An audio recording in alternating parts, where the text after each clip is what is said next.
The just-released Labor Department report on the U.S. job market in September was quite frankly a shocker. It's telling us with no punches pulled and no ambiguities that the once great American jobs machine is breaking down like some rusty old clunker. And you know, all the Fed funny money in the world can't get it fired up again. Just look at the jobs numbers we got. The U.S. economy shed 95,000 jobs in September, up from 57,000 in August, and the worst performance since June. The official unemployment rate did hold at 9.6%, but if you include so-called discouraged and underemployed workers, you get an all-in number of 17.1%. Think about that. Almost 1 in 5 Americans can't find solid, gainful employment, or they've basically given up looking for a job.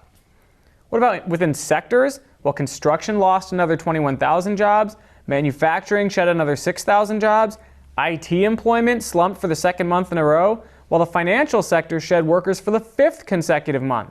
Even the government's in trouble now. There was a nasty loss of 159,000 jobs there, with state, local, and federal governments all letting workers go. So it's no surprise then that wages aren't doing much of anything. As a matter of fact, average hourly earnings flatlined last month. Companies simply have no reason to pay people more money when applicants are a dime a dozen for every job. Now here's the problem. The Fed seems to think it can just throw money out of helicopters and solve all of the economy's woes. But it's tried that twice before, and both times it just inflated new asset bubbles, first in dot-coms and second in housing. Meanwhile, those free money binges failed to ignite the real economy.